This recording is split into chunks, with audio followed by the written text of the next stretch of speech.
வெறும் 30 செகண்டுக்கு டான்ஸ் ஆட ரூ. 2,00,000 கேட்ட அமலா சஜி பார்த்தீங்கன்னா, அடுத்த 2 வருஷத்துக்கு ஜெயில்ல போய் களி சாப்பிட வாய்ப்புகள் அதிகமா இருக்கு. ஸோ அது என்ன அப்படிங்கிறத இந்த வீடியோல கிளியரா பார்க்க போறோம். வாங்க வீடியோக்குள்ள போலாம்.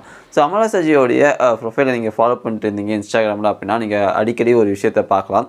அமலா சஜி பார்த்தீங்க அப்படின்னா, போஸ்ட்டா போட மாட்டாங்க. ஸ்டோரியில போடுவாங்க. என்ன சொல்லுவாங்க அப்படின்னா, நண்பர்களே நான் வந்து இந்த அனன்யா ஃபாரெக்ஸ் ட்ரேடிங்கில வந்து நான் இன்வெஸ்ட் பண்ணியிருக்கேன். ஸோ எனக்கு வந்து நல்ல ரிட்டர்ன் கிடச்சிருக்கு. நீங்களும் இன்வெஸ்ட் பண்ணுங்க. நீங்களும் ரிட்டர்ன் எடுக்கலாம் என்ன மாரி அப்படின்னு சொல்லிட்டு அவங்க வந்து ஒரு ஆடுக்கு வந்து விளம்பரம் பண்ணியிருப்பாங்க. ஸோ இதில என்ன பிரச்சனை அப்படின்னா, அந்த பேஜ் வந்து முழுக்க முழுக்க ஒரு ஃபேக்கான ஒரு பேஜ். அதாவது அவங்க இந்த பேஜில நீங்க பார்த்தீங்க அப்படின்னா, ரூ. 1000 போட்டா ரூ. 5000 ரூ.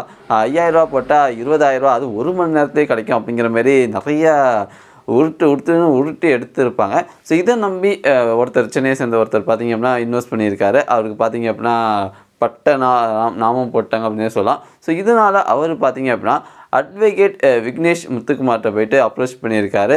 ஸோ இது மாதிரி அமலா சஜியோடைய பேஜில் வந்த விளம்பரத்தை பார்த்து நான் வந்து அந்த இன்வெஸ்ட் பண்ணேன் அந்த அமௌண்ட்டை ஃபாரெக்ஸில். கடைசியாக பார்த்தா என்னை ஏமாற்றிட்டு போயிட்டாங்க. அவங்க வந்து ரீஃபண்ட் கூட தரல. ஸோ அவங்க வந்து பார்த்திங்கன்னா என்னை பிளாக் பண்ணிட்டாங்க அப்படின்னு சொல்லிட்டு அந்த வீடியோவில் அவர் கிளியராக சொல்லியிருப்பார். இதில் என்ன நீங்கள் கேட்கலாம், அது வந்து ஆடு தானே, அமலா சஜி வந்து காசு வாங்கிட்டு ஆட் பண்ணாங்க, இதில் என்ன தப்பு இருக்குது அப்படின்னு சொல்லிட்டு. அவங்க வந்து அந்த பொருள் உண்மையிலே அவங்க வந்து ரிட்டர்ன் தராங்களா அப்படிங்க எல்லாத்தையும் தெரிஞ்சுக்கிட்டு அவங்க ஆட் கொடுத்துருக்கணும். ஓகே, அதை விட்டுட்டு நானும் என் பணத்தை போட்டிருக்கேன், ஸோ எனக்கு இன்வெஸ்ட்மெண்ட் வந்துச்சு அப்படின்னு சொல்கிறது கண்டிப்பாக ஒத்துக்கவே முடியாத ஒரு விஷயம். ஸோ இவர் வந்து பார்த்தீங்கன்னா கொஞ்சம் ஏதோ அமௌண்ட் காசுல பார்ட்டி அப்படிங்கிறதுனால அட்வொகேட் வரைக்கும் கோர்ட் வரைக்குமே போயிருக்காரு. ஆனால் சின்ன சின்ன அமௌண்ட் ஒரு 1000 ரூபா 2000 போட்டு ஏமாந்தவங்களாம் சரி விதியே அப்படின்னு சொல்லிட்டு தான் போயிருப்பாங்க. ஸோ இதனால் கண்டிப்பாக அமலா சஜி மேலே கேஸ் போடணும் அப்படிங்கிறத என்னுடைய கோரிக்கையும் கூட.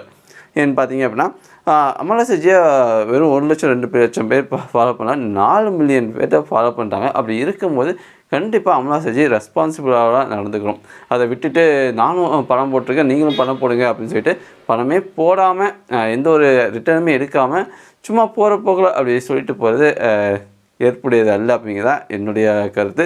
ஸோ இதில் உங்களுடைய கருத்து என்ன அப்படிங்கிறத மறக்காமல் கமெண்ட்ஸ் தெரிவிங்க. கண்டிப்பாக விக்னேஷ் சார் பார்த்தீங்க அப்படின்னா கேஸ் அமலா சஜி மேலே போடுறதுக்கான எல்லா ஏற்பாடுமே பண்ணிட்டுருக்காரு.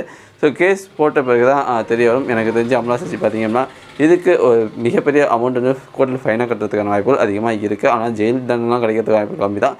பட் கண்டிப்பாக ஒரு பெரிய ஃபைன் அமௌண்ட் பார்த்தீங்கன்னா அமலா சஜி மேலே கோர்ட் வந்து கொடுக்கறதுக்கு வாய்ப்புகள் அதிகமாக இருக்குது. ஸோ இந்த வீடியோ இவ்வளோ தூரம் பொறுமையாக பார்த்தீங்கன்னா இந்த வீடியோ பிடிச்சிருந்துச்சு அப்படின்னா மறக்காம நம்ம சேனலை சினிமா சப்ஸ்கிரைப் பண்ணிங்க, கூட சேர்ந்து பெல் ஐக்கான் ப்ரெஸ் பண்ணி. அண்ட் தேங்க்ஸ் ஃபார் வாட்சிங் திஸ் வீடியோ ஒன்ஸ் அகெயின்.